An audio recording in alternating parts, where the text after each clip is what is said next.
Hey everyone, welcome to the Otherz podcast. I'm your host, Stephen Penny. Joining me this week, a new guest, something I love to have. If you've been listening to the podcast for a while, you will probably have heard his name crop up once, twice, 3 or 4 times maybe. I don't know, I've lost count now. And you probably follow him as well. Welcome, Paris Flacko. How you doing? Man, I'm doing fantastic, brother. How Good you to doing, hear. bro? I'm very good, thank you. I'm very good. I was just saying to you, I've got a Hennessy and Coke, bottle of water next to me. I'm done That's with just lit. done with work for the day, so I'm all good now. I'm all good. Most definitely, for sure. And you're in Texas, aren't you? I'm in Austin, Texas, but this is not exactly where I'm from. I'm from Texas, but I like to represent my small town. I'm originally from Lamarck, Texas. I Okay. moved out here for college, so I kind of been stuck out here ever since. Yeah. I think you're probably our first Texan we've had on here, I think. Man, I might be one of the first Texans to really, I feel like, start breaking through this culture in this sense, and through our community, so. Is there much going on in Texas? Texas is one of those places where I see a lot about it. It's obviously very big, but I don't really know an awful lot about it. So let me break this down like this. So there is a lot going in Texas. What I always tell people, I say Texas, if you're looking for, family lifestyle, you like to go out, have dinner, have, shopping centers and things like that, agriculture, just I feel like, someone's kind of middle class, even higher end class, but just looking for a certain lifestyle. Texas, can accommodate that. But when you're talking about more so being a more artist, and into a wider broad sense of culture like hip hop culture, like being a hip hop purist, man, there's a void, a lot missing within the communities out here. And that's why I'm kind of even in this predicament talking to you, because it's like kids like me are having to use the internet and having to pretty much, that's our way to connect into what we really want to do. We even got the people like the Travis Scotts and things that wasn't here. He's kind of was a groundbreaker for the things he's done, and he had to leave Texas to meet to meet Ti, Kanye West, and people of that nature. So it's crazy, It man. sounds like a much warmer version of where I am. Yeah, yeah. I mean, honestly, it's nice, man. It really is nice. Like I do enjoy living here. The tech, the tech industry is pretty much really big here, especially in Austin. I believe Tesla just moved their headquarters here like not too long ago or something of that nature. So, things of that nature. Yeah, it makes it really nice. It's cool. I mean, we have fantastic food, honestly. Like I think New York, yeah, y'all got pizza. I mean, New York has pizza and things of that nature, but they can't really rock with us when it comes to like other food. Texas is slamming, man. Really? See, that Yeah, intrigues me most because definitely. I've been to the US a few times. Texas I haven't been to, obviously, but I keep Mhm. thinking when I come back, there's obviously a list of places I need to go to, people I need to visit and stuff. But I'm always For thinking, sure. where's like the place that's slightly different that people wouldn't normally go to that would be like really cool to visit and have stuff to. Texas would be one of it. Yeah, Yeah. Texas would actually be one of it. And in retrospect, if I'm being fair, but honestly, me being me, I've always wanted to go to New York. Like I've been living in Texas and been like pretty much bodying New York energy being in Texas. Like it's weird, bro. It's ridiculous, man. But I love it though. I love it, bro.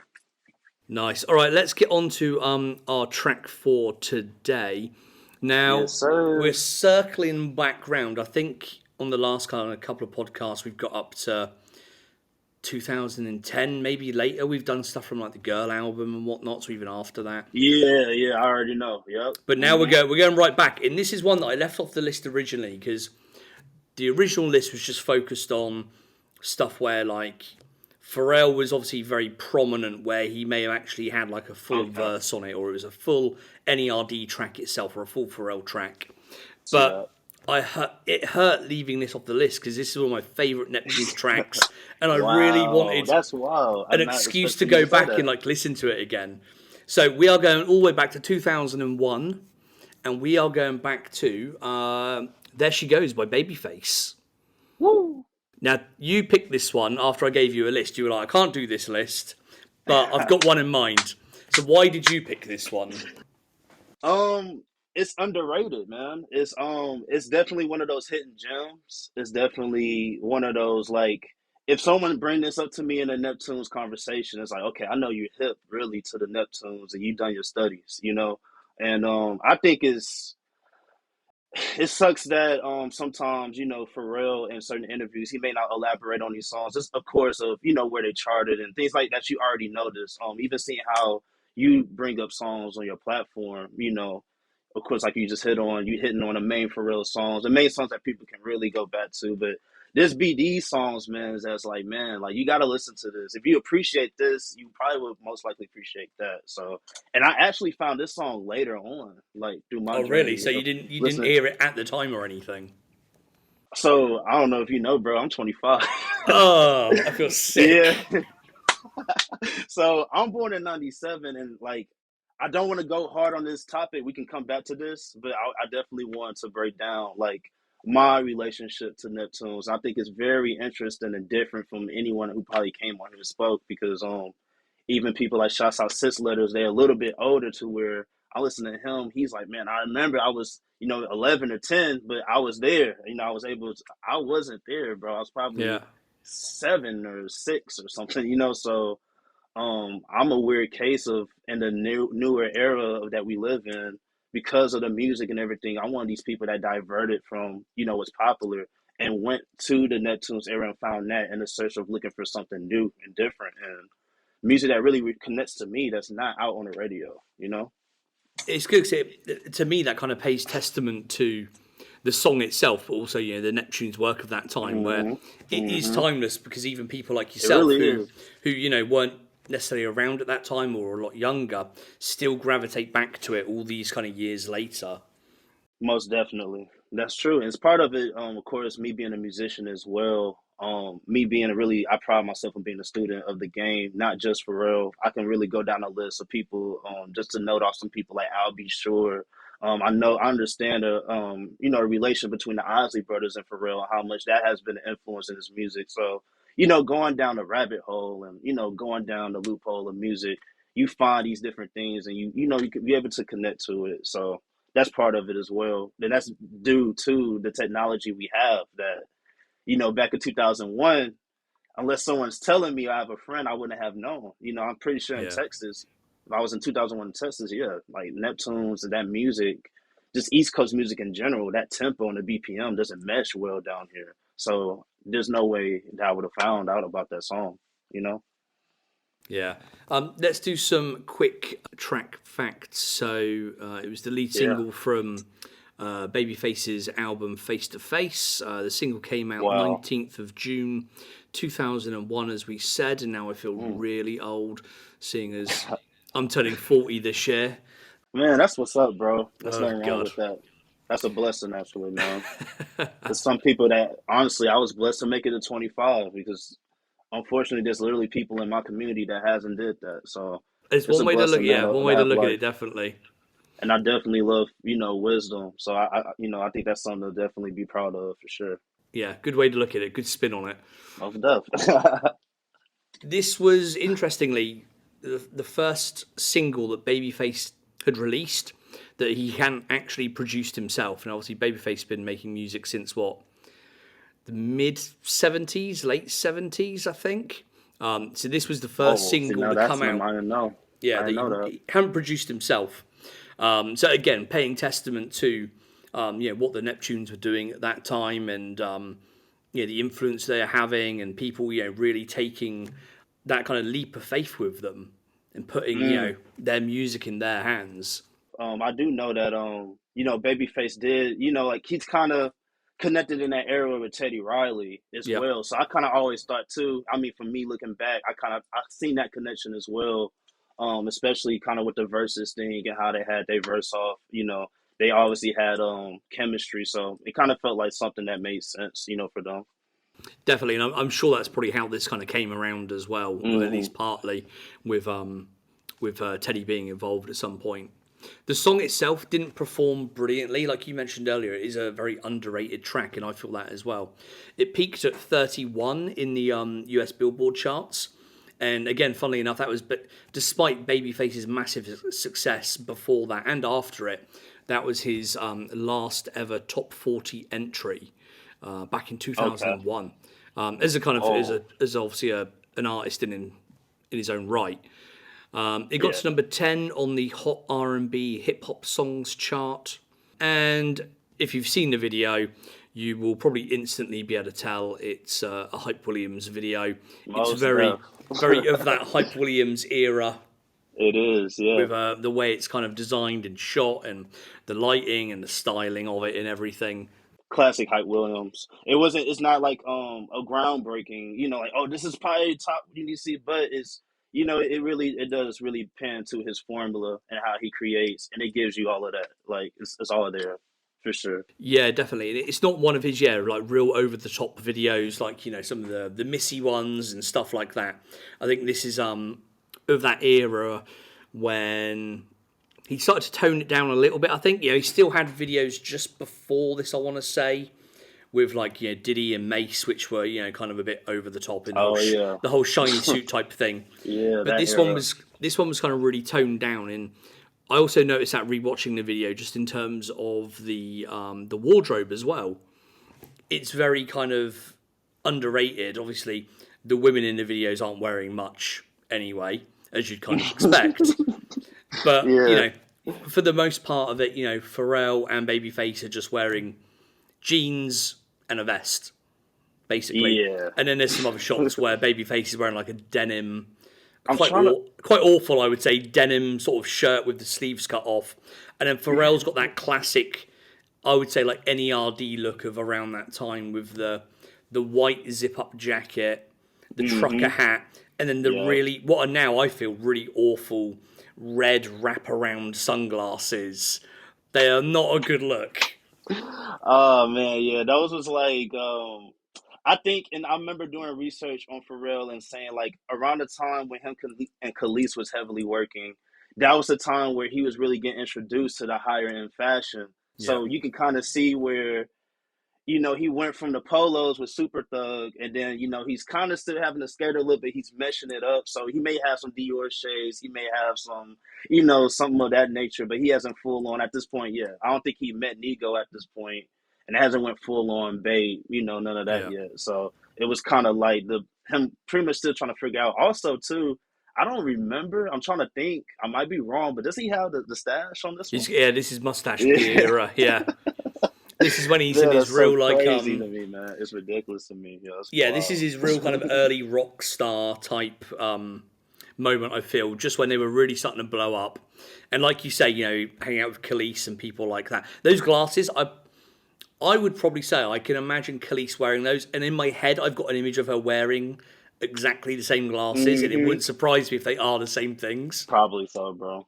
But yeah, Most likely. it is that time where you would see Pharrell in all sorts of gear because he is just in rock star mode basically, early rock Yeah, he star was, mode.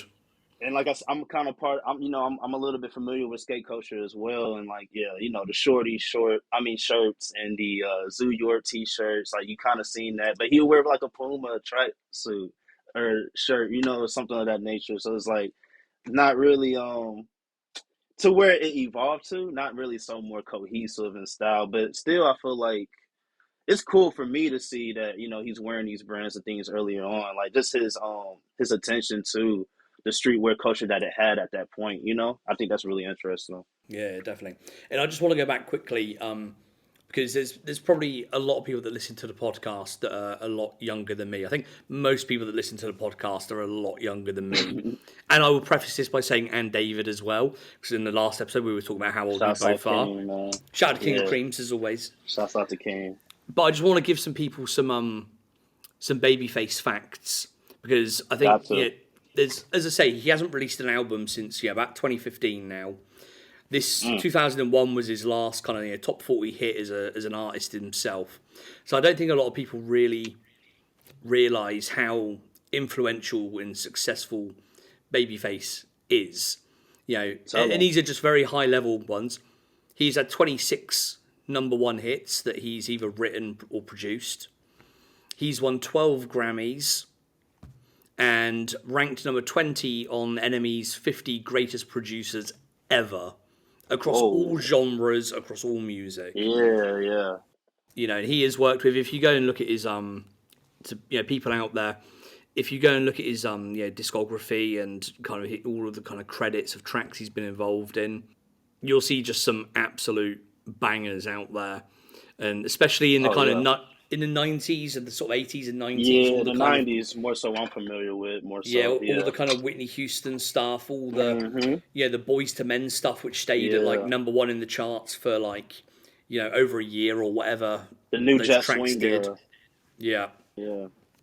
So yeah, he's been like heavily involved in so many artists' careers. So I would highly recommend going back and looking at some of his other stuff if you're not really that familiar with Babyface.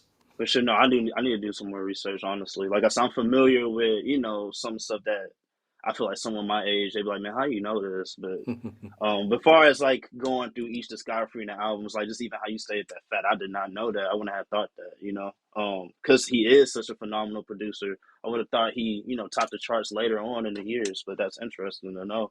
Um, yeah, for sure. People need to go check that out, man. We gotta. I think it's important to.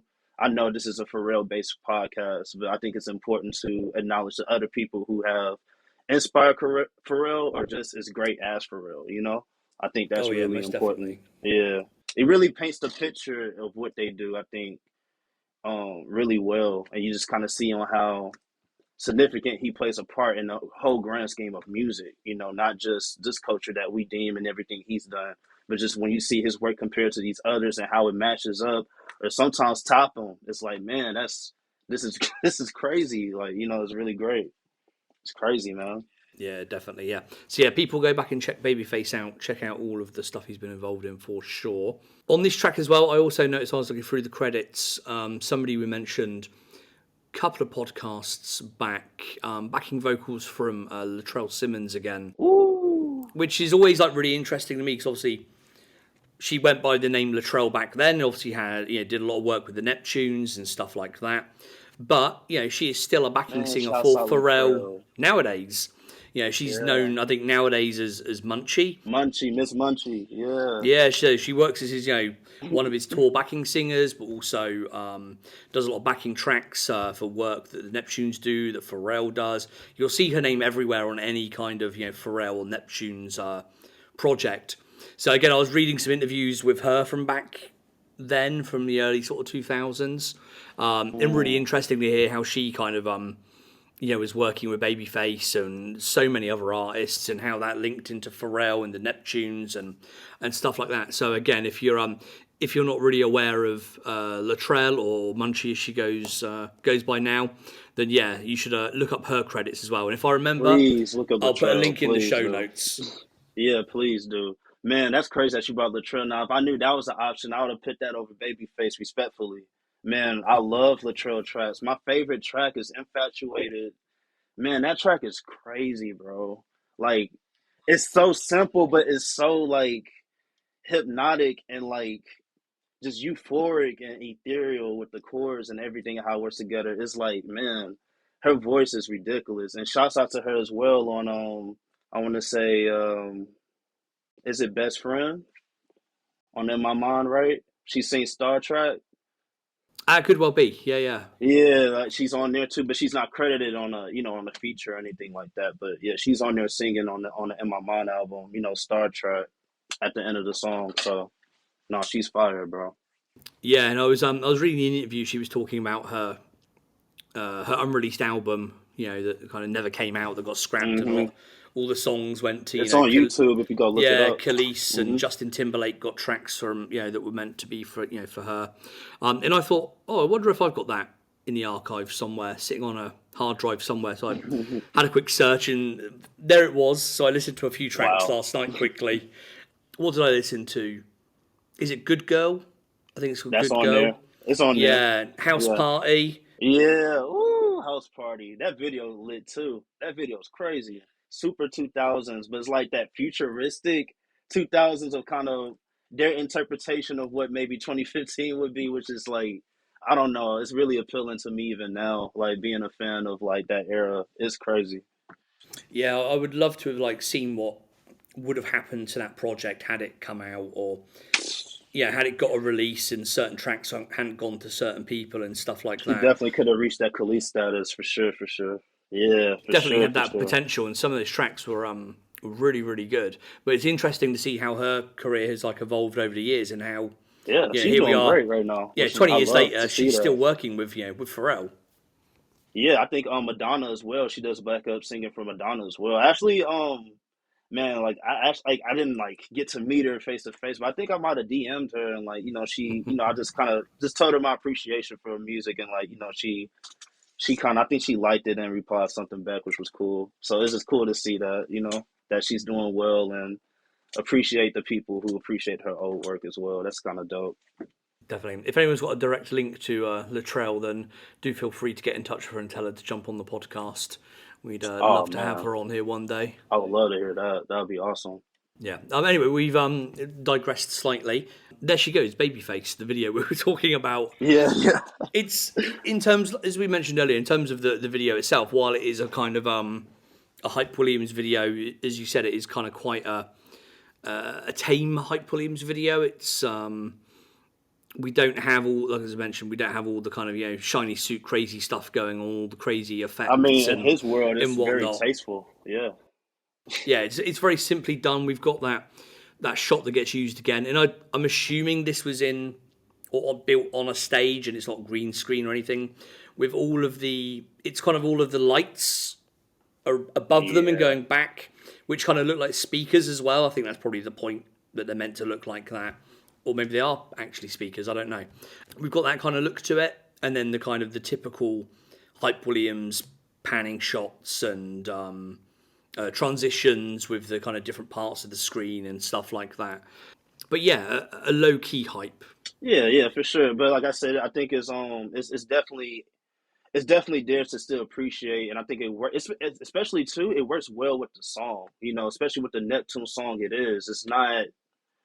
You know, it's upbeat. It's fast. Like I said, it has all those things that the Neptunes are known for, especially in that '01 era. Because it seemed like from a producer and musician standpoint, it seemed like they was getting booked a lot and they was like cranking them out. And a lot of people, from even what I researched, they wanted similar like music, of a certain kind.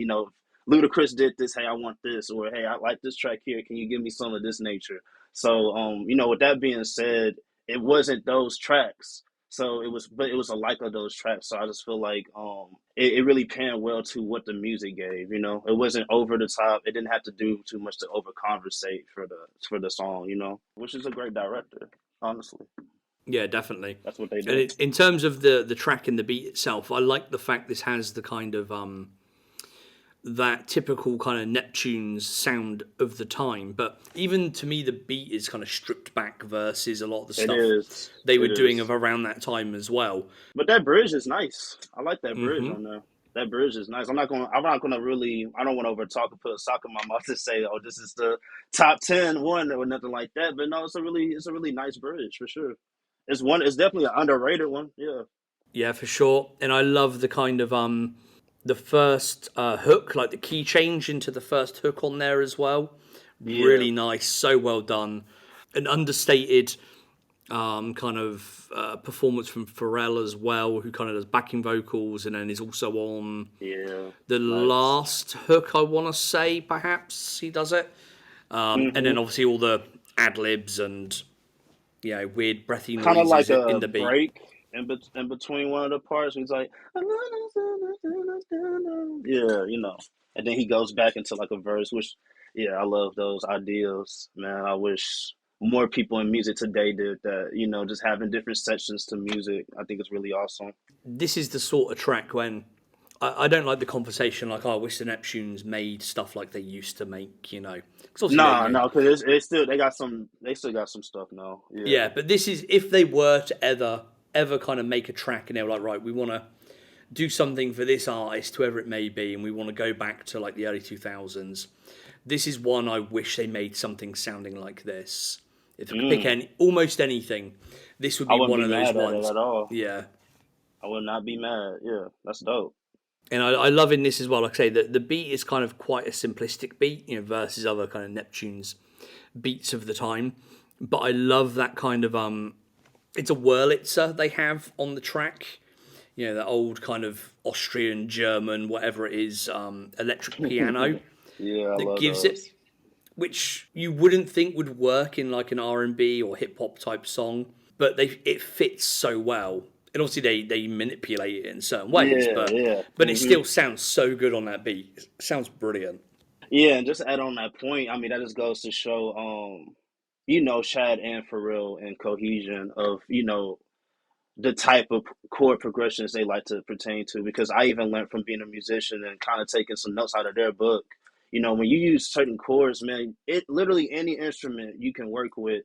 But then when you also have the skill to, add the Wurlitzer, but then add these other synth sounds and these other sounds that work well with this, yeah, it makes it, yeah, it's kind of like you can hear the soul through all this electronics, which is that's one of the key things I feel like their music made me feel. Is the backing of what they do is neo soul and R&B, but they can switch it to rock instruments and give it a rock feel, but it's very soulful behind it. It's really dope how they're able to do that.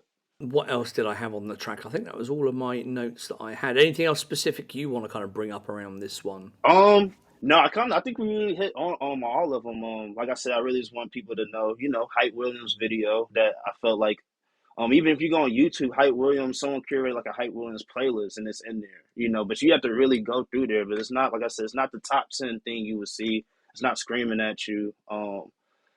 It's like I said, it's underrated track, really dope, well produced. I love the bridge. Babyface, done working with Babyface and then people being familiar with that. It's one of those features. Neptunes are really cool with. They put me onto a lot of artists I wouldn't have not listened to, if it was just them. To be honest, I'm not just going straight to Babyface because it's Neptunes. It's like, okay, I like Babyface on here, so let me dig through what, and I feel like a lot of people around my age who's getting into Neptunes, that's kind of how we process getting into, certain history of Neptunes and just the music they made. So it's one of those, man. It's one of those. If you're trying to find something new to listen to and dig, like you got to put this on your list for sure. Definitely. And the album itself, Face to Face, I think was quite an underrated album in terms of sort of R&B albums I of gotta that go peep the time. whole album. I gotta go check out the whole album for sure. Yeah, and the Neptunes have one other track on there. What's it called? Stressed Out, which again is a Hmm. really nice Neptunes track. I don't know if it was released as a single. I can't remember off the top of my head. But again, I think an underrated Neptunes track. I'm gonna go peep that. I don't think I heard that honestly.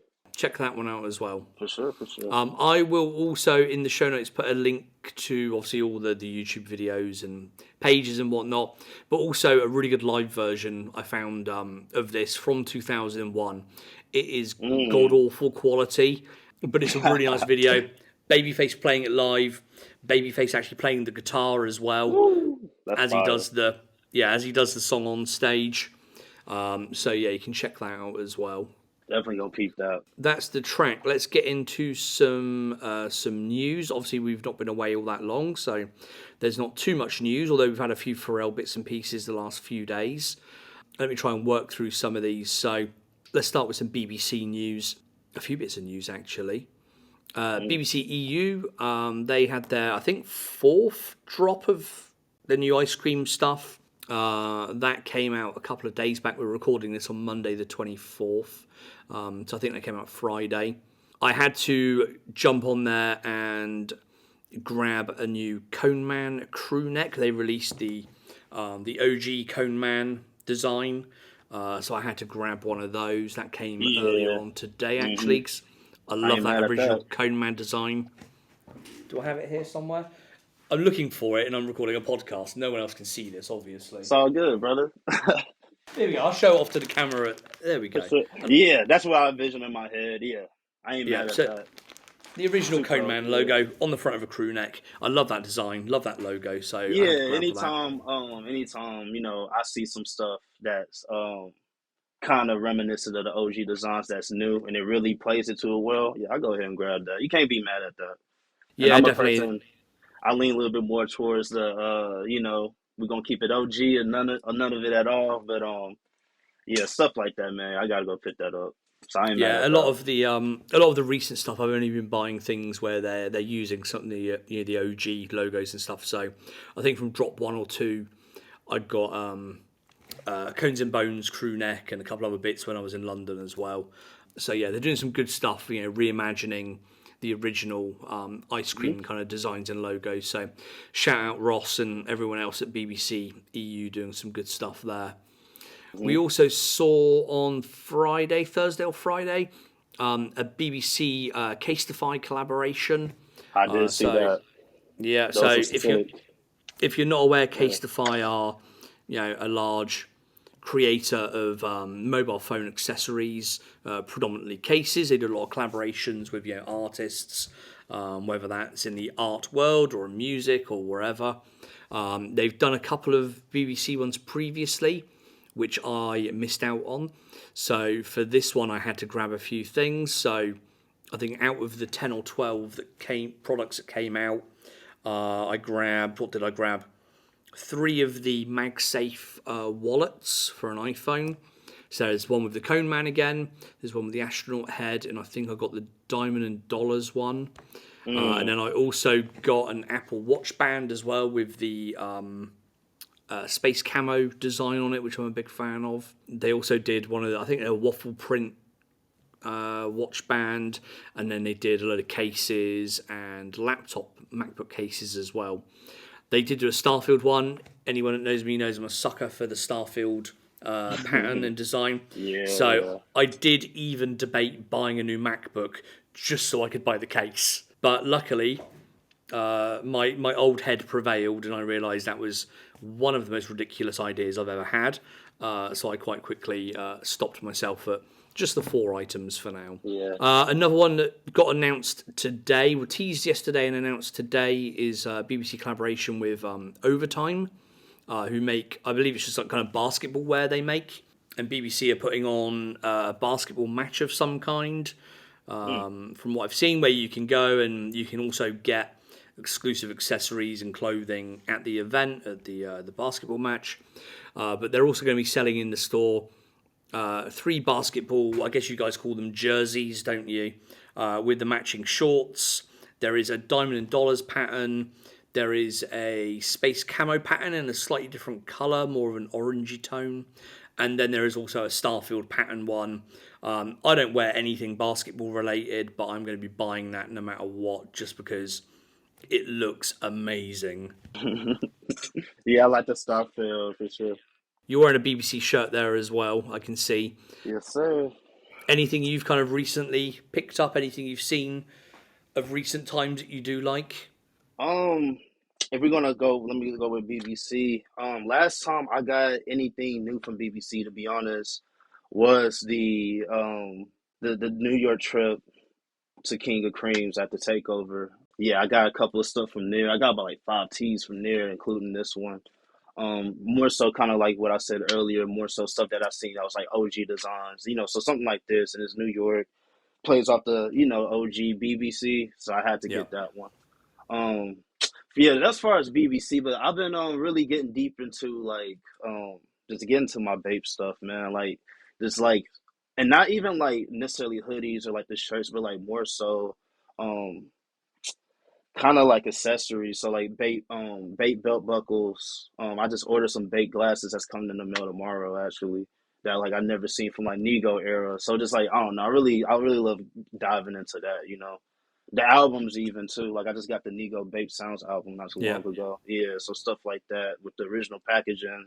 So I can read, all the liner notes and, the custom posters that he always come with some cool stuff in them CDs. So I love to get those. It's like you planned this segue into the next bit of news I had, and that was Awesome. Nigo's Kenzo debut yesterday in Paris. Let's He did his go. first show for Kenzo. I guess his job title is artistic director or something like that. So this was his first show. Obviously, all the heavy hitters came out for Nigo's first show. Oh, yeah. Kanye, P, Tyler, all those kind of guys. Pusha was there. Tyler actually scored all the music for the event, which was amazing. Ridiculously sick. That's super sick. There was a new Pusha track debuted, and from what I hear, that's going to be off of Nigo's new album, which comes out March the 24th, I think, if memory serves me right. So again, as with previous Nego projects, it's just full of the good and the great of the hip hop world. He can kind of rope in pretty much anyone he wants. I can't remember all the names off the top of my head that they announced already, but obviously, Yeah, yeah, it's Pharrell is on there, and Cuddy, and all these people. ASAP, Tyler, of Yeah. course, Uzi, yeah. Yeah, so everyone Nigo's been working with over the last kind of few years is making an appearance of some kind on there. So that will be coming soon. Also, speaking of new music, Rakeem Miles, he's got a new track out today. I think it's already debuted on Zane Lowe's Beats One show. I think it was on Beats One. Co-produced by Mike Larson. So Mike is the engineer for Pharrell and Chad, and also produces stuff as well as DJing and being a photographer and everything else that he does. So definitely go and check that out. Rakeem very kindly sent me a copy of this a week ago or so that I got to listen to. Really liked it. So yeah, go check out his new track as well. What other news did I have? That was all the news I had, I think. Yeah, shouts out Rakeem Miles. Shouts out Rakeem. I rock with Yeah, Rakeem. Rakeem's done really good stuff. I think he's got a lot of new stuff coming out soon. One thing I did want to mention very quickly, just touching back on Nigo's Kenzo show yesterday on, was it Saturday or Sunday, whatever day it was. Pharrell kind of quietly launched a new collaboration with Tiffany, the kind of jewelry maker, and he was to kind of announce this, I guess, or to tease it. He was wearing an interesting, let's say, pair of sunglasses. I think most of us would have probably seen this on Instagram, but I wanted to mention it because I first saw the picture and was like, "What the is he wearing?"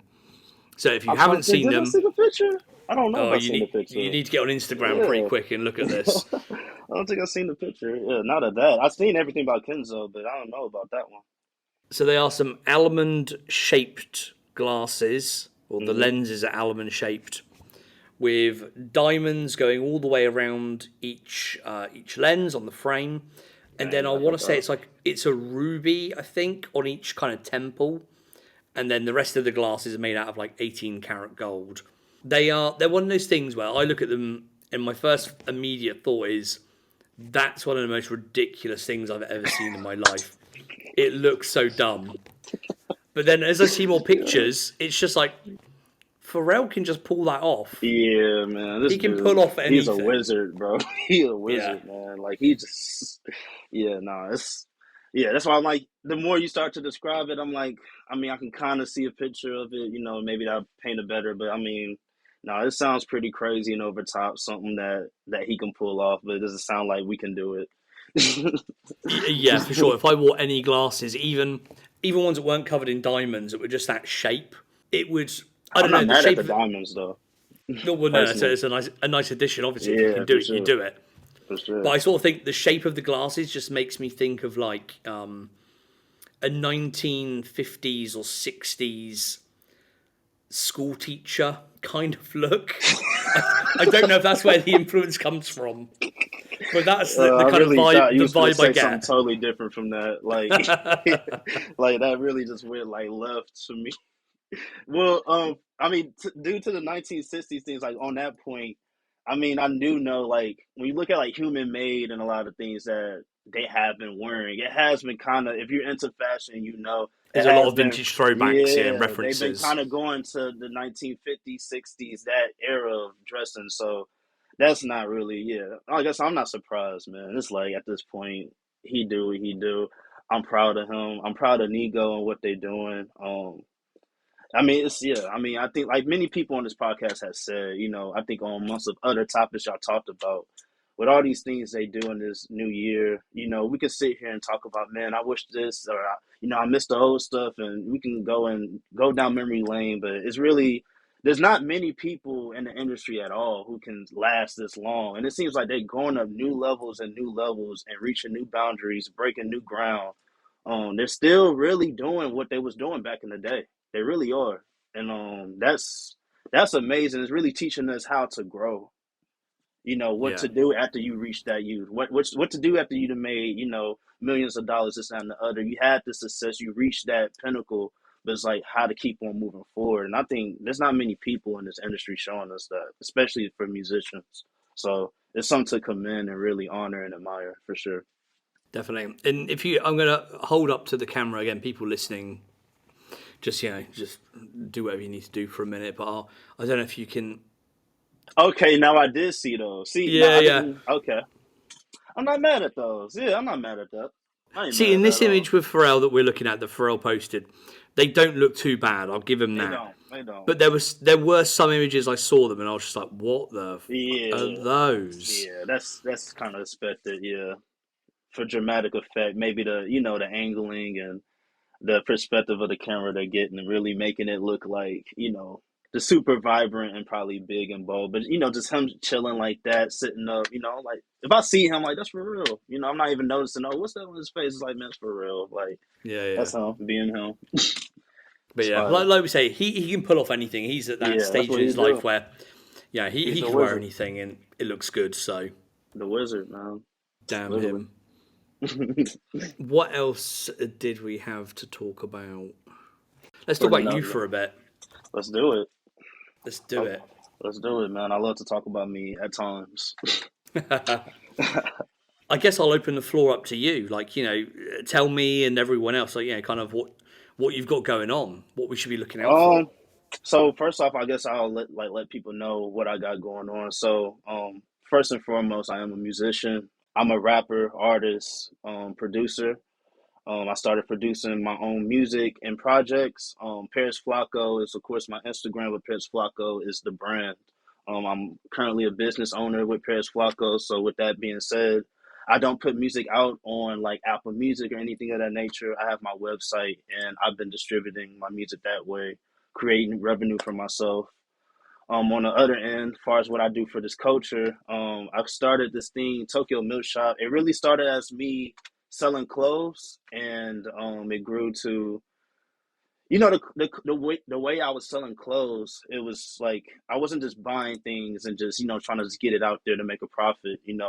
My idea was like let me sell stuff that like I really like and give the history to it. So I made it kind of like a caveat thing to buy from me, and then from there, I kind of started to, like I said, as I collected more pieces and more different archive things to learn the history. It's like let me like start uploading music and tracks and things like that. So that's what I've been doing on the side with Tokyo Milk Shop, with that. So that's something that I'm growing for the base space. And even like I have a future interview with Nick Rusher that I had a chance of meeting on Instagram. Really cool dude.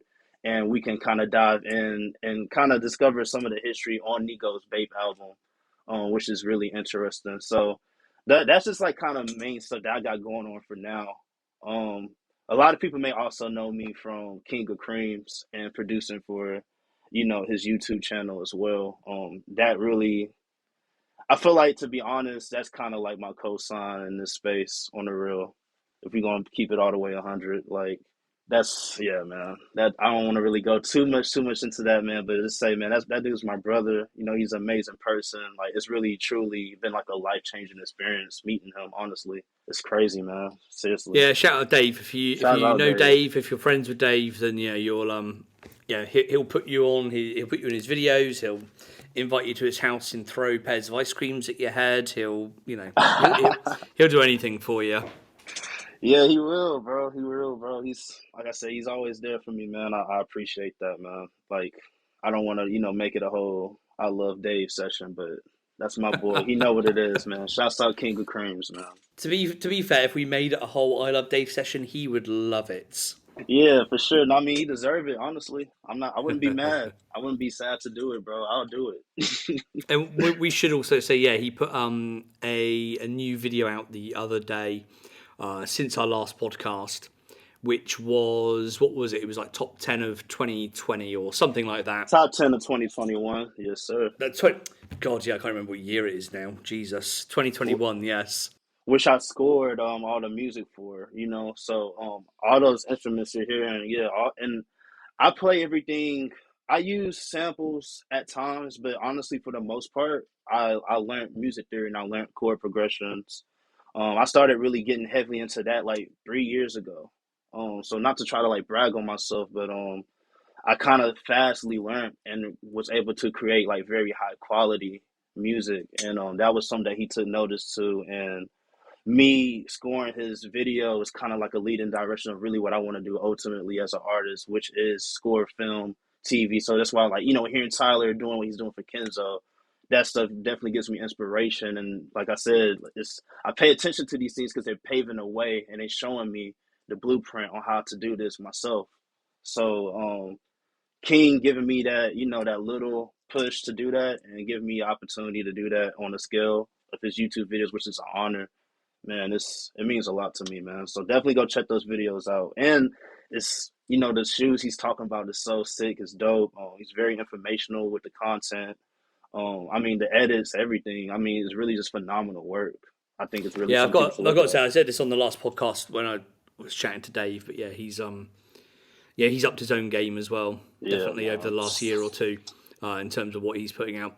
And what I did, I was gonna say what I did like. I didn't necessarily like it, but I found it interesting. Was obviously he said you'd done the music for it, as usual.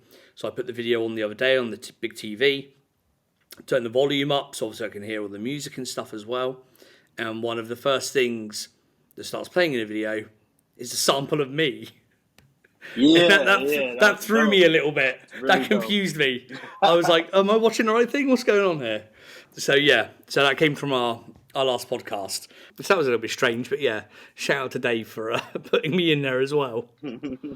Yeah, I think once again, like, that just goes to like his editing and how he's looking at it. He There's a lot of people, on YouTube who may do pickup videos and things like that, but he's taking more of a cinematic approach with things and really trying to web it into his life and his personality, which is really interesting, especially maybe because I know him and maybe I'm able to peep, certain things. But I think even for me not knowing him, because before that was the thing, I was a fan of him. I was a fan of all you guys, honestly. Even people like shouts out Sis Letter. I didn't know none of y'all, but I'm just watching from afar and, just into what everyone's doing. And to kind of see, how that's all connected within his videos as well is dope. So I think that was cool how he put the podcast and something he was saying into that. And even the things from Complex, this is really dope how he's doing that.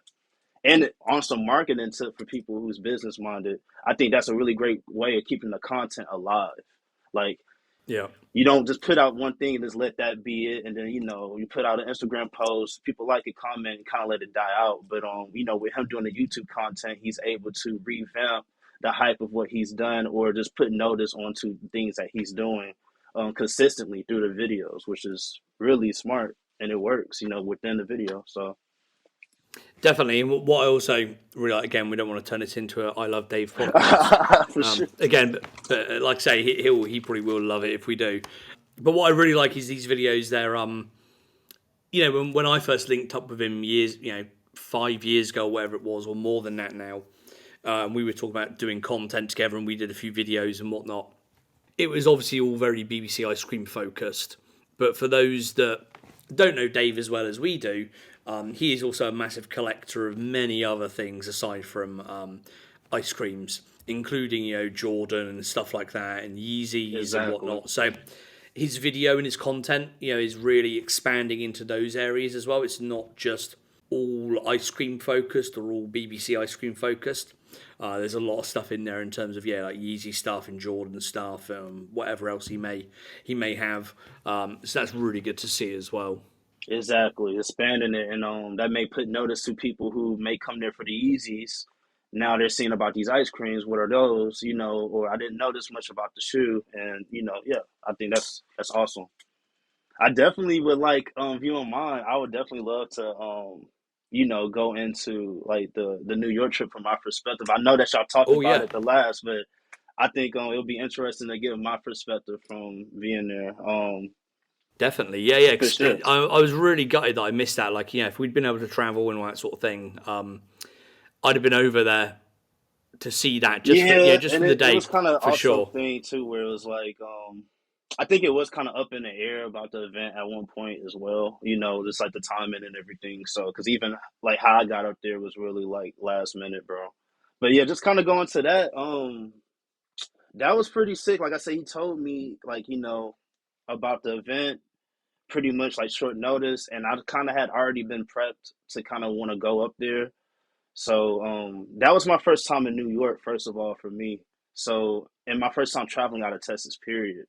So for me, it was like ridiculous to kind of go on this like travel experience within its own, but to a place that I really want to go. You know, me being a huge Neptunes fan and BBC, and not only that, for me, it was ridiculous because it was like going to the BBC store in that era. For that one day, it was like that. Like, you know, I get there, you know, of course, the big BBC thing, which for me, I never seen that besides on the internet, but seeing it in person in the New York, you know, store, like the big BBC thing on the back is just like, man, like that's like it's just this is I don't know the aura of it, man. It's just ridiculous. And then you know, he's playing the Neptunes music, which I love. He's just playing nothing but classics, and just the way that the ice creams was just modeled up everywhere, man. It was, bro, it's wild, man. Like I'm really kind of speechless. I'm really trying to just like find my footing in it because it was a lot of emotions and a lot of things running through my head. One of the things to note was just amazing people I met, you know, that has been on this podcast, like some from the hill. Shouts out some from the hill. You know, he was Shout out there. Sim, yep. Yeah, he was there, and you know, I got to kind of meet him and talk to him. Shouts out also shouts out Andre Uncut. You know, he was there as well. He's somebody that I deem in this community. He has done, you know, photography work, BBC collector. You know, he really puts on for the culture. I didn't even know he was going to be there, you know, and it's like running into all these people was crazy. And then at the end of the day, you know, as he's going through the event and talking about the shoes and going through, you know, everything, there's a certain section where people had to pretty much, you know, had questions or whatever. And it was just seeing like the admiration for him and other people inspired by him, you know, within the room. All these great people, Andre Uncut, Son from the Hill, me included, you know, just really inspired with what he did and just everybody here just for the joys of the culture, man. It was amazing, bro. Like, I really hope that that happens again, like, at some point, you know? It would be nice for that to happen, yeah. Definitely. So, you know, back in the day when we started the podcast, we'd only done a few episodes. We did like a small meet up at the BBC store. And I didn't think anyone would turn up. I didn't think we had anyone that listened to the podcast. And we had people come through, you know, during the couple of hours we were there. So it was great to like, you know, meet people and stuff. But we, I know I at least definitely want to do something like that again in the future if we can. Once we Yeah. get this kind of up and running a bit more and Because I feel like this it had to becomes be at more of a regular BBC. thing. Yeah, it wouldn't have to Yeah. be there, you know. I think I know someone, I don't know what video or what I was watching, but someone mentioned about like everyone, what if all the collectors, everyone has brought like, you know, these dope pieces and we all like just museumed it out like in a room in a space, like rented a space, pull all this Yeah. stuff together. Like that would be really dope, you know, just that in itself. So, no, I love that concept of what they did, man. It was amazing, bro. It really was a dream come true. Like I said, especially for me being my first time in New York, my first time to go to the store and to see it in that way it's like unbelievable. Yeah, definitely. I think we were saying like before the podcast started, you know, it's such a tight community. You know, the brand and the music is kind of, you know, it's worldwide and everyone kind of knows it. But the community of like real fans that want to talk about this stuff week in, week out and listen to an idiot like me chat nonsense about it every couple of weeks on a podcast is really small and really tight. And that's what I love about it. Because I know I could go to New York tomorrow and I Hmm. would know people I could just go and stay Yeah, with, or I could meet for a drink. I know people I could, that's wild, you know, bro. I could go to Texas, and you know, you're there. Yeah. I could go to pretty much anywhere. And there's somebody within our community that you kind of know. And again, as I say, you know, when we did the meet up in the BBC store a few years back, it amazed me that anybody came through, let alone the people that did. So it's an amazing thing, this kind of community we're in, especially if you are a creative person such as yourself, who's, you know, making Which, music and man, looking, you know, for opportunities and stuff.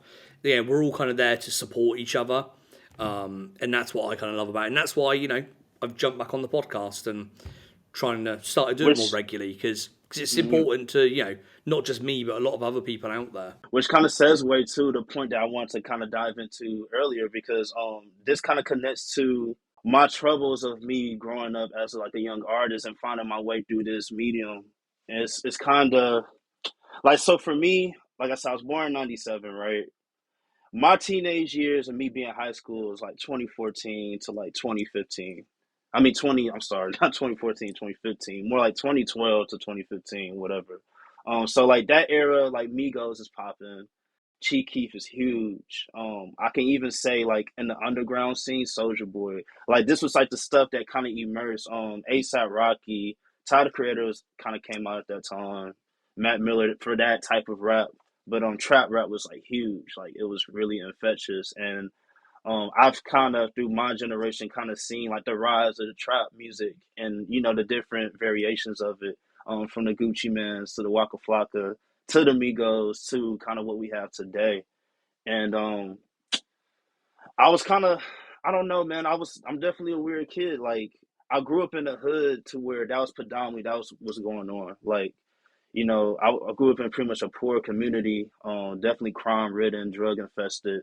So you kind of a product of the environment. So that music is a soundtrack for the way they're living, and you kind of have no choice but to kind of be somewhat injected into that.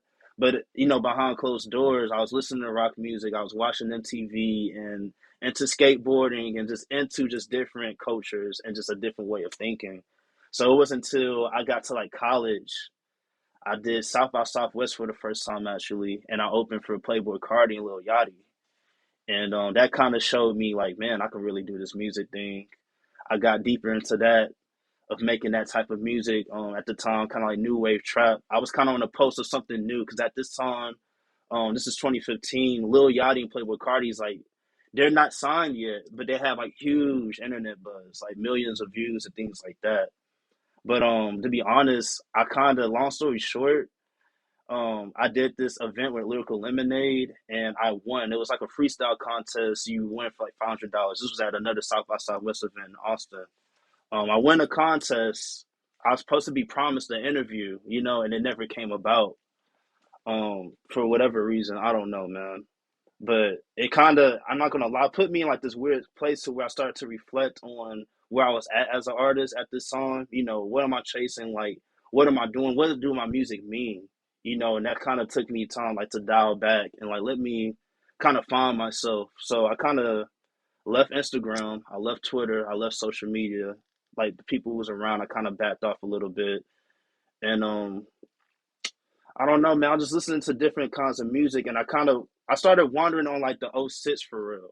So I started getting deeper into that, and then from there, that's when I started Instagramming and like looking up for different people who like that type of stuff, and just getting into the clothes and stuff. It was kind of like at this point super innocent. Like I'm just into this right now, but I'm not really making this music. I'm not really feeling oh, this is what I need to do.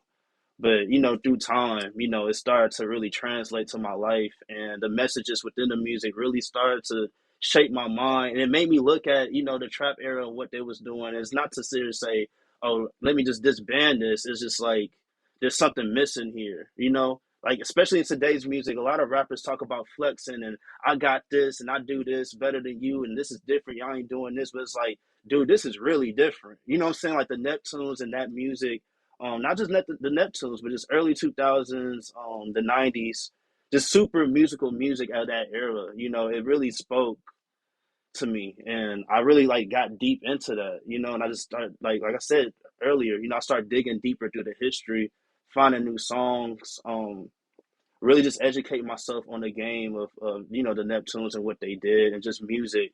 And through there, I started to find different people within the culture. Shouts out someone, Ice Cream Billionaire. He doesn't post as much, but shouts out Ice Cream Billionaire. He's one of the people when I got on Instagram around like 2015, I mean 2017, 2018, he was doing a lot of big posts with Star Trek Nerd and things like that, educating people on N.E.R.D, like kind of taking like a journalistic approach to it, which kind of definitely helped me just, go on my Instagram. I'm learning new things I never learned before. And that kind of snowballed into me meeting Six Letter somehow, and we actually got a song together and collaborated, and I speak frequent with him, and just like I said, just different people in the space, and now King, people like you. So just going, I know that was like a whole thing, but it's just going to say that how does culture work? How I was able to work in that sense, like through my passion of music and through this history, I was able to connect to different people, and it integrated through my artistry and what I want to become, and it's been helping me. Like now, I feel like I'm doing way better as an artist as far as the people who listen to my music. I mean, I'm starting to make money from this at a certain point. all these things is through, really being passionate about the culture and finding something niche and working within that space. It's really worked out for me. And it's like, I don't know, I wish more people can pay attention to the DNA of what's going on here because I feel like that would really change the music industry and the way we digest music. Yeah, man, that's really good to hear. It's one of those things now. It's like, if you're passionate and driven, like you are, Hmm. as you've just obviously articulated, the kind of the world is your oyster almost now, with so many avenues and ways to kind of connect to people, link up with people.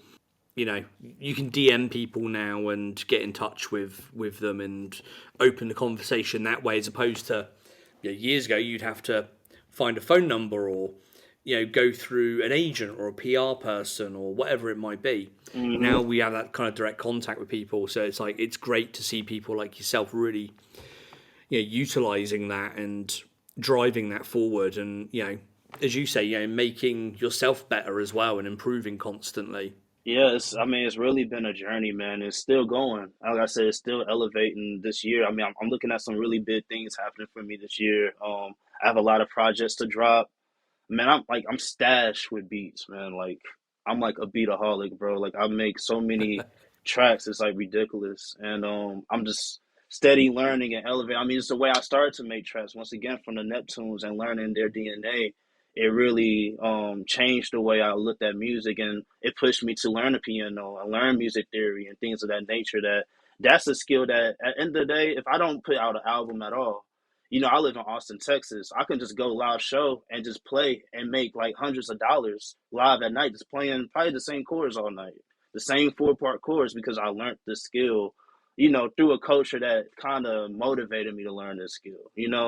That's the thing I love about this culture as well. It's like I don't know, it just really pushes you to be creative and explore different boundaries. And there's so many different creative people doing so many different things. It's really inspiring to find where you're gonna go to versus where, not trap music or what's going on in that world. It's very linear. It's super linear. It's like sell drugs, talk about drugs, do drugs, and look this way, play a part this way, and kind of follow this medium. And it's like if you try to do anything that messes with this DNA, we're gonna shun you. And that's kind of like what happened to me, where it's like it kind of hit me. It was like I don't belong here, bro. Like this is not where I need to be maneuvering in space. These not people that I think is going to acknowledge and appreciate my intellect, my mindset on how I'm approaching this music. And I need to find a community and a culture who, respects me and not necessarily respect, but more so appreciates what I do. Respect is needed, but more so appreciation is what I care about. And I found that here, and it's great, man. It really feels great. Yeah, and as we said earlier, the community that we're part of is so kind of tight knit, but it does, it reaches wide, and we're all obviously there to support each other. Yeah, So, it's like me talking there's to you definitely is crazy. opportunities. Yeah, exactly. Who would have thought, like, if you'd have said to me 10, 15, 20 years ago, yeah, you'll be doing a podcast and chatting to people in Texas and New York and LA and Wild, bro. wherever, I'd have been like, nah, yeah, probably not. I don't think so. But it opens up so many avenues, and it just takes that dedication like you've got to kind of keep grinding at it. Because like I say, we all support, we all try and help. Everyone does it for each other. So you've definitely got people there to sort of help you out along the way. And if there's anyone else out there as well that's kind of getting into this stuff or is looking for help or ideas or advice, then I highly recommend reaching out to people that have been on the podcast and other people in our kind of community that we have. If you go on Instagram, you see we all kind of follow each other and stuff, and you'll soon start picking out who to interact with and who might be able to help you, because we're all definitely there for that for sure. Yeah, man. Which is like I said, that's a rarity, bro. It's not out here like that. Like that's not really a case in most other people community, especially like I said, being an artist. Like any artist that's listening right now, they can relate to how cutthroat just on the internet space people are, with reception to music, just even being real and saying, man, your stuff is dope. Like, that's kind of hard to get. So it's like I said, shouts out six letter people like that acknowledging me like way earlier on. Like, I feel like when my music wasn't what it should have been yet, he was already acknowledging some of my earlier work and appreciating it there. I guess it's like him already seeing the potential and the concepts of what I was doing. Because I feel like now, yeah, I'm on a whole different plateau, you know. But yeah, man, it's really dope, bro. I can really go on and on about this because, like I said, for me, it's life changing. For me, being in small Texas city, and then coming to Austin, where it's predominantly, like I said, man, to be honest, it's not many like there's not an urban culture here, quote unquote. I even hate using that word urban, but to be frank, there's not many black people here that's into hip hop. There's not like a hip hop show or a venue here to where this is what they play, this is what you're gonna get. That's not necessarily the case. So it's like I have no option but to utilize the internet to find where I can be where I can grow as an artist and as a business and just even have friends, like true, like, and then, like I said, King to me is a true friend. Like, without all of this, like, no matter what, I don't really, my relationship with him is not based on him being quote unquote kings of creams. It's the person he is. Same thing with my friend Ice Cream Billionaire. Same thing with Six Letter. Like, these are really just great people, and their morals and their output on life really is parallel to mine, and it helps me grow. And that's amazing that this internet and this culture of Pharrell and loving his music and paying attention to this, being a student really has led to this. Like, that's amazing in its own. It's really, I don't know, man. I really want people to capture that and understand that, and I would love for people to utilize that, in their lives, because I think this could be applied to any medium of media or anything. If it's not media, 9 to 5 jobs, if you work in corporate, this can be applied to, just a way of life. And I feel like a lot of people don't use the internet and Instagram like that, especially with the explore page and things like that. They kind of just throw stuff at you. So Yeah, that's the thing. I think you touched on it earlier on a while back. It's not just about like and I'm guilty of this, so I can't say too much. But yeah, it's not nowadays. It's not just a case of posting a photo, having a few hashtags on it, putting it out there, leaving it alone. Yeah, you've got to engage. You've got to be looking at, you like gotta you be say, passionate. Yeah. you got to go on that explore page, find other people that are posting similar things. Look at other people that the likes of Instagram may suggest to you, because Instagram as part of Facebook knows a lot about you and a Oh lot about yeah. what you're interested in, and You want to stay and here while another it may hour? We can go into that. exactly, yeah, and while some people obviously may find that a bit weird and a bit creepy and stuff, yeah, and it partly is, It really it is. does Yeah. lend itself to some really good suggestions when it comes to stuff that it throws your way on social media apps like Instagram, Once where it you says, tune "Hey, it, yeah, check this person out," or this topic, or whatever it might be. yeah. Once you tune it and you use the algorithm to kind of train what you like, and yeah, it really works great. Because yeah, I think at this point I've already tuned my YouTube and everything else to where I Yeah. see exactly what I want. At this point, so that's one of the things too. Like I said, is understanding that though, but you have to understand what you're doing with that first to even get to that point. Because if not, if you just get like a blank slate Instagram, yeah, you're gonna see all kinds of stuff. You're gonna, I'll go on a small old man rant, yeah. and young people listen up, and old people as well. To be fair, yeah, one thing I really detest, touching on that, is people that complain about Facebook or Instagram or Twitter or whatever it might be, and they say things like, "Well, I don't want to see pictures of like somebody posting what they're having for dinner." And my answer is always, I work in social media and marketing and stuff. So my answer is always, don't follow those people then. If that's not what you want to see, do not follow it. Oh, but it's like it's a member of my family or a friend or what. You're not obliged to I follow don't follow them. anybody. Yeah, You simple as follow that. what you find interesting. Work out like what you want to learn about in your life, and start looking up those subjects and start following those subjects. If you want to learn, if you're interested in, I don't know, space, go and follow the NASA account, follow SpaceX, follow, if you want to see some crazy weird shit, follow Elon Musk, whoever it may be. If you want to be a little bit more Yes, out there, I guess. And don't confuse the message with the medium. It's not Facebook's fault or Instagram's fault or Twitter's fault that you're seeing shit in your feed. It's your fault. And like you it said, really you is. need to train it. You need to take the time to actually mark stuff as, I'm not interested in this. Do not show me stuff like this. Mm-hmm. But at the same time, do show me stuff like this. Because just going through and just, hearting everything and liking everything just makes the platforms feed you more and more and more of the same sort of stuff over and over again. So take the time and the effort to actually block accounts, mute certain hashtags if you use certain apps, unfollow things, mark things as, go on the explore page. If you see something, you're like, why is this crap being shown to me? Press on it and say, not interested. Actually teach it what you want to see, and it will then open up those doors to you, and you will start seeing more interesting stuff and useful stuff. That will improve your life, like dead ass. Like it literally will improve your life because you tune in at it's the way I've tuned my media on my YouTube and Instagram and things, etc. It's built to where I'm not gonna stay here long. I'm seeing so much inspiration. I'm seeing so much things going on. I gotta get up and go make a beat. I gotta go get up and go outside. I gotta go cook. I gotta go, do things that's useful and build skill. It just really inspires because I follow nothing that inspires me. Anytime, like everything I see is I'm not seeing.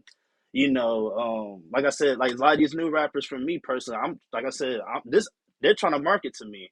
But I've literally tuned myself to where I don't want to see this. Like I don't care for that honestly at this point because I'm already hip to what they're trying to push and what their agendas are, and it's like no, I'm on a different agenda. Let me follow this so I can create my own thing, and especially being an independent artist, and that's it's really mainly necessary because I feel like mental health and all that plays a part in that as well because we can get down a whole situation of how not doing this can really interfere with your mind, interfere with just being super lackadaisical about life, and you're not accomplishing things. And like you said, people's like, well, they just complain. They just sit up and complain. It's like putting no action into anything. Yeah, it's if you, I would say to people like if you follow Kim Kardashian and people like that, you're only going to ever see certain content. Yeah. Oh yeah. And therefore, don't complain about it. If you're going to complain about it, unfollow that shit. Follow stuff that's useful. And I'll give away one of my secrets here. People complain to me about is if I go on, let's say I go on Facebook, for example. I still use Facebook. I'm obviously an old man now, so I still have to use it. But I live in a foreign country, so I've got an excuse. And you say you're a social media marketer, so you gotta use it all. Well, yeah, to a certain extent, and I manage groups and things on there as well, so I still use it. But I would say, I've not lived in the UK now for 9 years. It'll be 9 years in a couple of weeks. In fact, I moved out to Finland. I would say 90% of the people that I know in the UK that I'm friends with on Facebook, I've unfollowed. Whether they're really good friends of mine, childhood friends, school friends, even family members. Because you know what? Everything that they're doing in their lives in the UK has no relevance to my life here in Finland whatsoever. No relevance. Of course, sometimes it might be nice to see when some big kind of event happens, but day to day, generally, I don't need to see I don't need to see they've gone to the park for the day or they're on the train to London for a day out or something. Yeah. It bears no relevance on my life. So I've muted kind of all of those people, and I don't remove them because I still want to be able to contact them easily if I need to, but I unfollow them and I don't see any of their stuff. And unfortunately, I say unfortunately because I've had people complain about this, it goes the same for Instagram. I will, if I know you, I'm not talking about you here personally, but if I know somebody personally, if I do a podcast with them or whatever, I'll always make sure I follow them. I'll always try and make sure I stay in touch. But if over time that person isn't posting anything I find relevant or interesting or whatever, then again, they get muted, or in some cases they just get unfollowed if it's just shit they're posting. Yeah, exactly. And that's what you got to do. You've got to be, you can't get kind of, sentimental with this stuff. You've got to remember, like you said, it's your own life, it's your own content you're seeing, and that should be respected. You choose what you want to see. Yeah, and it's your own mental health as well, like you say. Yeah, that should be respected, bro. I'm trying to teach my kid now, who's like 11. Yeah, he has Instagram. He probably shouldn't, but he does. And he has TikTok. He shouldn't, but he does.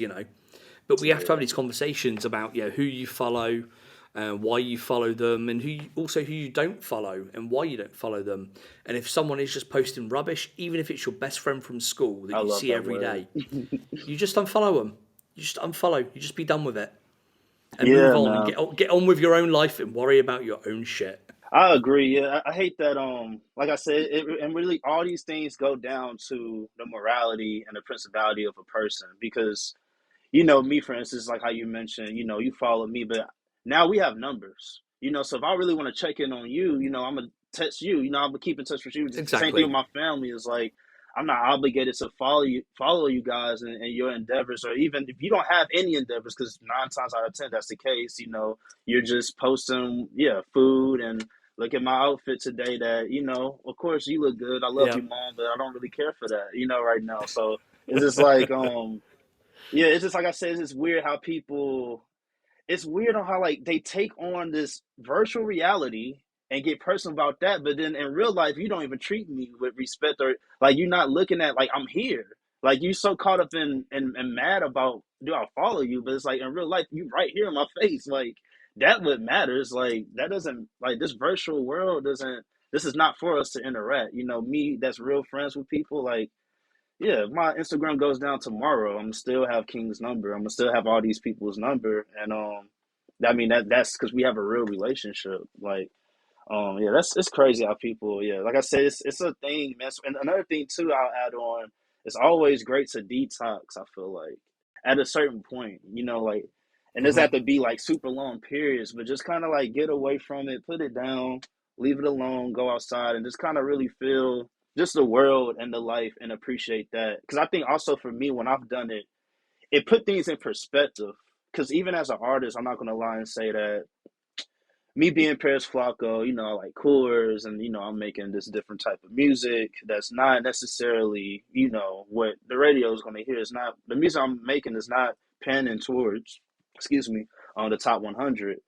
So when I do see maybe someone like this is just an example, like shouts out Gunner. I'm not finna whatever, but I'm using him as an example right now. I see someone like a Gunner, and I'm seeing, just kind of all his success and what's going on. It sometimes can play mantras with you. It's like, man, dang, like, why I'm not there, this and that and the other case. But when I, detox, I'm working on myself and put things in perspective. Well, hey, I got my path going on. I got this going on. My time is my time. It's going to take my time. Things is going to go the way it's supposed to go for me. And that's how it's supposed to work out. I don't need to try to equivalate my life with where I'm at with this person, where he's at, because that's not how life works. But, when you're seeing images downloaded to your brain every single day, day in, day out, you kind of start to program your mind to feel that way. You start to match your life against theirs. And like I said, that can become a really unhealthy dark hole, bro. I've been there, and I've been able to make it out and manage it out. And now I feel like I use Instagram very healthy. I'm definitely not, first of all, like you said, I'm not seeing I'm not interested. I'm clicking not interested, so I'm not seeing artists and stuff like that of Gunna, honestly. And at this point, I understand what I'm doing, and I have a fan base for what I'm doing. I'm just looking at. I'm here to cater to them. That's why even if you go on Paris Flacco, people who follow me on Instagram, I don't follow anybody due to that same concept of I don't want to be influenced or see anything else outside of what I'm doing. I'm just here to cater that, and that's already kind of to me. I did that to establish a relationship between me and other people. Like if you follow me, you're here for the journey of what I'm doing, my creations, and what I'm making. This is not a social thing. This is not let me keep tabs on Paris and see what he's doing. Like that's not this is. You're here to buy music. You're here to support the music, support the art I put out through Instagram posts or whatever it so be. And that's just kind of what it is. If you don't respect that, I mean, I kind of feel like keep it moving, honestly, respectfully. I 100% agree for Hmm. sure. And I just, yeah, it's worth pointing out that some people may think that's a kind of extreme Extremists, kind of yeah, I route agree. to take, I but agree. it's, yeah, you have to understand where your own kind of personal boundaries are, and it works for some people, doesn't work for others. But yeah, if you use social media or all these different channels in the right way, it can, like, as we've already talked about, it can open so many doors. It can. And somebody such as yourself, who's obviously quite a bit younger than me, you're more of a child of this kind of generation and this kind of Yeah, most definitely. technology that we have. What I would say is, like, you talked earlier about kind of being the kind of sort of slightly weird one, and having to kind of go into the background and utilize the internet and stuff to kind of make these connections and things, which obviously you're doing brilliantly. Thank you. There's also it's proven that it works. You look at similar people like I would say, obviously Pharrell and Chad were always weird kids that kind of focused on their thing, did their thing. They are where they are. Cuddy, for example, Yeah. I think Cuddy's one of those kind of weird people. I would say Yeah, air quotes, and he's a weird someone kid. that comes from like a certain city and town where because is he from Cleveland? Like I mean, just Cleveland, yeah. there's not many people from that area, that did what he's done. So yeah, just kind of add on to your point. Yeah, and then Tyler is the perfect example. He's around your age, a little bit older, I think, maybe approaching He's 30-ish. I feel like yeah, I mean he's quite older. I mean, couple yeah, he's quite older because he was someone like I said when I was in high school, he was that guy for me. It's like when I Yeah. listen to older people talk about, man, this the night man, it was Tribe, it was this, it was that. And it's like for me, if I had to name off my era, it would have to be the Tylers, the ASAPs, the like I said, the Chief Keefs, the stuff of that nature. That's like my era, but not necessarily what raised me. But Tyler's again that kind of I say weird in air quotes kind of He's in kid. that for Um, sure. probably the sort of kid I would have hated at school. Seems very you know, it could be quite annoying. I think he probably was that kind of hyperactive type person that has to be the center of attention. But he's harnessed that and used that to kind of drive him Oh yeah, forward. most And definitely.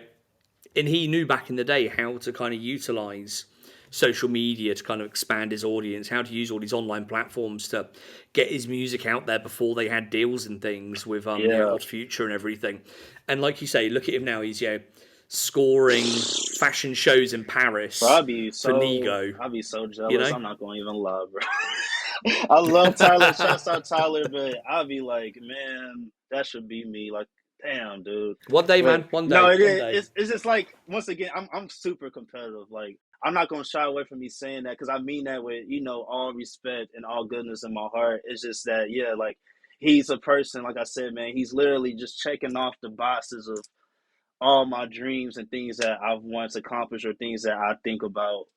Just even something that's interesting. He this last album that he did with DJ Drama.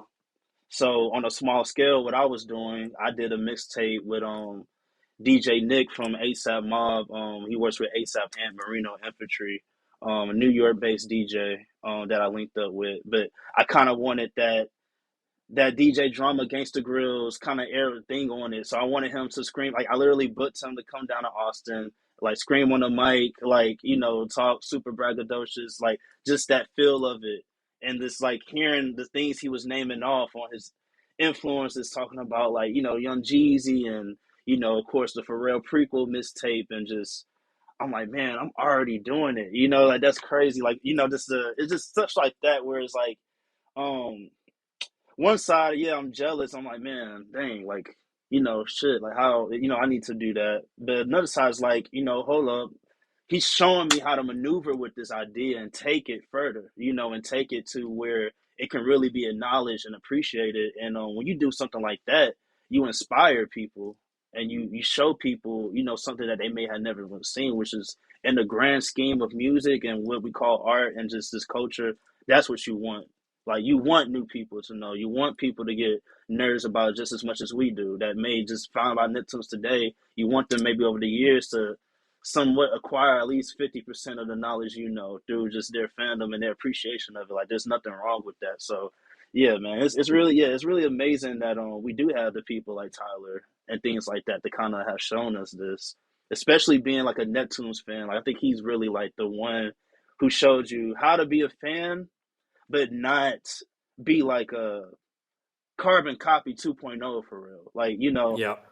people, this could be debated about some of the music choices and some stuff he did, but I deem that he's someone that took the DNA, he took some of these blueprints, but he morphed it to his own. Maybe earlier in his music you could really see it, but I think that just comes with being young and being like an early artist and through time and experience you start to learn let me take this and it's like I feel like to be honestly this may be like a super debatable thing I'm finna say, but it's like I think he's taken certain things further that Neptunes hasn't done, in certain instances of how he's using that sound and the opportunity he's doing. And I think that's supposed to happen. At the end of the day, that's supposed to Yep. happen. He's younger. You've seen this great Pharrell do all this. It's only right that I look up and say, well, I can expand past that. I've seen this, but now we have this because you did this. Let me go another layer. So even going back to me and the Tyler thing, it's like I be feeling like that, but it's like who's to say Paris Flacco can do way more, things and take what his ideas farther. Like, okay, you scored the Grinch. I might could score Scorsese. Who's to say that that can't be the case? I mean, ideally, that's what the mindset you want to have, and that's what you want to reach for.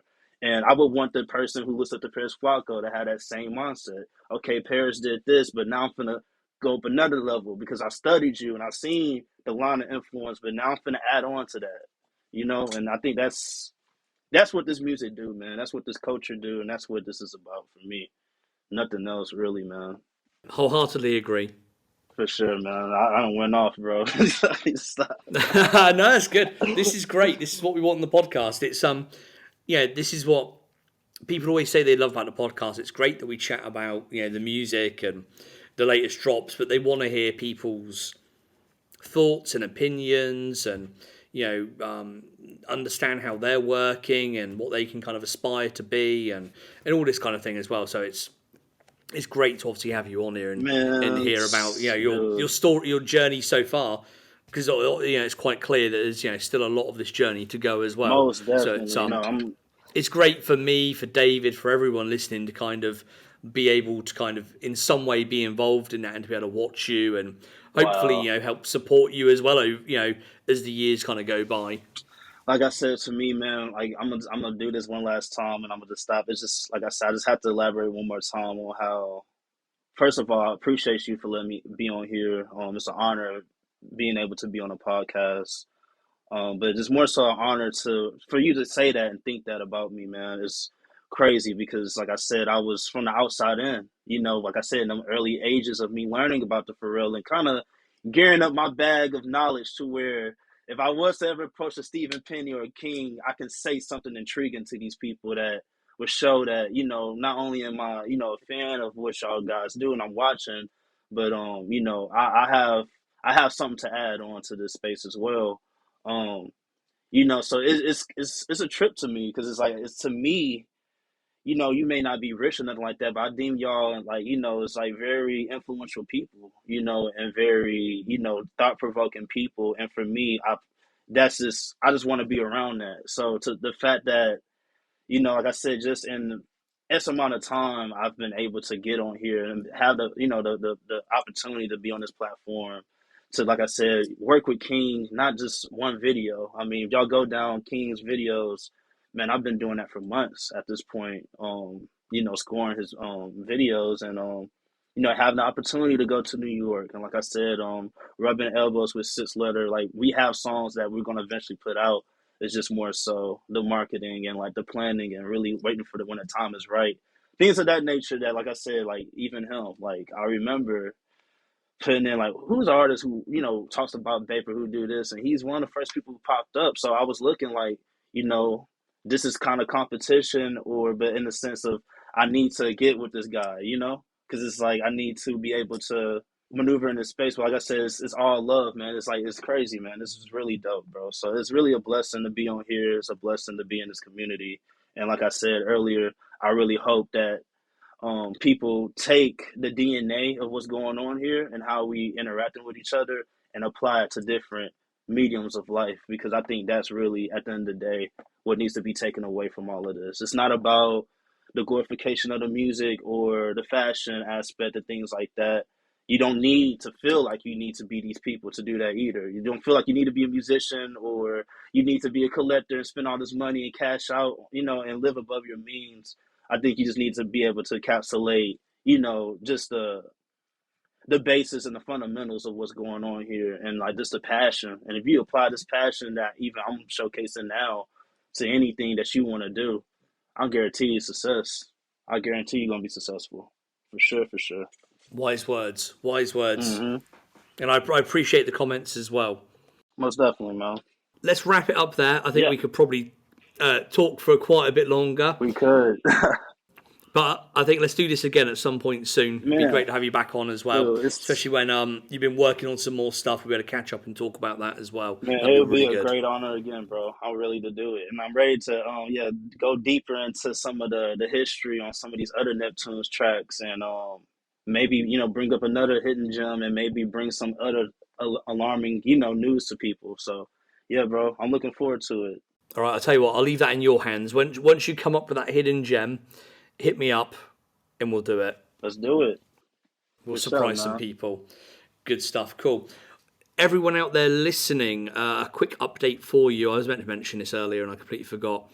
All of the podcast episodes are now on YouTube. I just spent the whole weekend sat in my home office, turning them all into videos, putting them all up. So if you are a YouTube watcher, as I think both myself and Paris are, Oh yeah. you can jump on there and just watch them on YouTube now. Listen to them in the background on YouTube. Which has been phenomenal for me to be a testament. I've been doing it the last 3-4 days, and it's great. Y'all definitely need to go listen to these podcasts. Like so much hidden gems. Like this guy has managed to talk to some amazing people that I mean, to my knowledge, I don't think I can find too much interviews on Spy Mob and their contributions. So this is really something like seriously, guys. Y'all need to listen to this podcast. Seriously, like go back and just binge it, man. It's great. Appreciate that. Thank you. I must say the one and only episode that isn't up is the In Search of 20th anniversary episode, because I used the original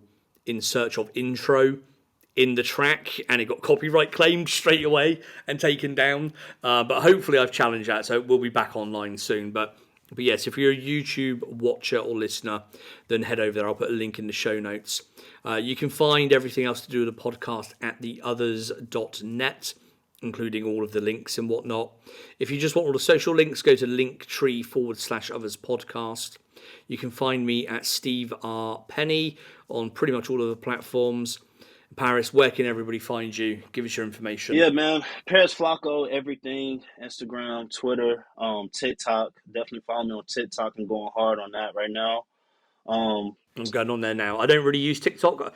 It's mainly like dog videos that I see on there. Like, shows you as an Hey, old man what I'm I'm telling looking y'all at right now, nowadays. But everybody, TikTok is the future. If you are an artist or you're a creator and you're not on TikTok, you're heavily sleeping. You need to wake up and you need to get over your fears or your opinions about it. Figure out what you need to do. Take our advice on the filtering and get on there because it's really they're doing some great things and it's not going to go nowhere. So you might as well get with it or be behind. Honestly, but yeah, TikTok, Twitter. I am on Facebook as well. I'm really on all social medias. Also, Nights in the Dreams mixtape just dropped a couple like months ago. That's my mixtape. I produced everything on that. It's hosted by DJ Nick. Like I said, he's affiliate of ASAP Mob, ASAP Ant, Marino Infantry. That's on sale. You can only buy it digitally to 10.99. If you want the CD copies, hit me in the DMs. We can get that happening for you. And that's that for right now. nice. We'll have all the links in the show notes to point all the people in the right direction for all those things. Great stuff. Great to chat to you, Paris. Definitely get you on again soon to chop it up some more, uncover some more hidden gems. But we'll wrap it up for there for now, I should say. And we'll speak to you all next time. Bye-bye. Most definitely. Peace.